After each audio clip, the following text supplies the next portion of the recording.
আমরা মানুষরা না এক এক সময় এক এক রকম। আসলে সময়ের সাথে সাথে সব কিছুরই পরিবর্তন হয়ে যায়। আসসালামু আলাইকুম, কেমন আছেন সবাই? আশা করি ভালো আছেন। আলহামদুলিল্লাহ, আল্লাহর রহমতে আপনাদের সকলের দোয়ায় আমরাও ভালো আছি। আজকের ভিডিওটাও শুরু করলাম সকালের নাস্তা থেকেই। তবে আজকে আমি একটা ফাঁকিবাজি নাস্তা বানিয়েছি, গোলা রুটি করেছিলাম। আর এটা আমি তেমন একটা পারি না, তারপরেও করেছি। আর এটা তো আমার ছেলে তেমন একটা পছন্দই করে না। তো সকালের নাস্তার পরে এই তো চলে আসলাম দুপুরের রান্নায়। আজকে দুপুরে ডিম ভুনা করব আর উস্ত ভাজি করব।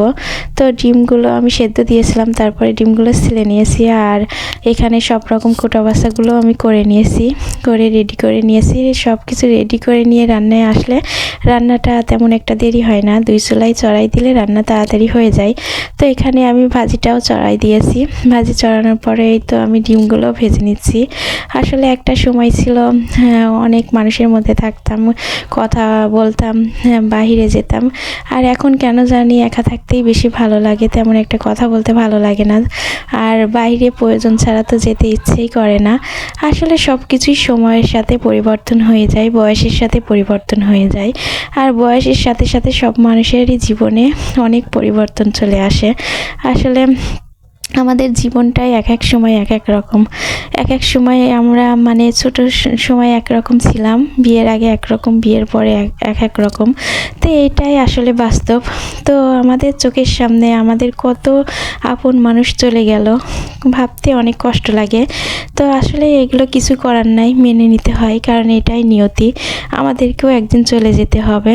যেহেতু দুনিয়াতে এসেছি, যেতে তো হবেই। যখন যার ডাক পড়বে, যখন যার সময় চলে আসবে, তখন আমাদের সবাইকেই চলে যেতে হবে। তারপরও এই ছোট্ট দুনিয়াতে এসে কেন জানি আমরা এত মান অভিমান, এত কিছু, কত কিছুই না করি। তো একটা সময় চলে আসে, সে সময়তে না এই কথাগুলো মনের মধ্যে গেঁথে যায় যে একদিন আমাদের সবাইকেই ছেড়ে চলে যেতে হবে।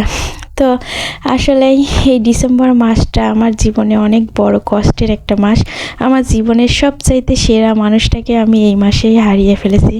তো এতটাই কষ্ট লাগে, তারপরেও কিছু বলার নাই, কিছু করার নাই, কারণ এটাই নিয়তি। আমাদের সবাইকে একদিন যেতে হবে। আর আমার জীবনের সবচাইতে সেরা মানুষটাকে আমি হারিয়েছি, এই কষ্টটা আমি কাউকে বলে বোঝাতে পারবো না। আসলে যার জীবনে মা থাকে না সেই জানে সেটা কতটা কষ্টের। তো যাই হোক, অনেক কথাই বলে ফেললাম। আসলে মাঝে মধ্যেই আমি আমার জীবনের অনেক কথাই আপনাদের সঙ্গে শেয়ার করি, এই জন্যেই বললাম। তো কথা বলতে বলতে আমার রান্নাগুলো হয়ে গেছে। এই তো আজকে উস্ত ভাজি আর ডিম ভুনা, এই আমাদের আজকে দুপুরের রান্না। তো সবাই ভালো থাকবেন, সুস্থ থাকবেন, নিরাপদে থাকবেন, আমাদের জন্য দোয়া করবেন। আল্লাহ হাফেজ সবাইকে।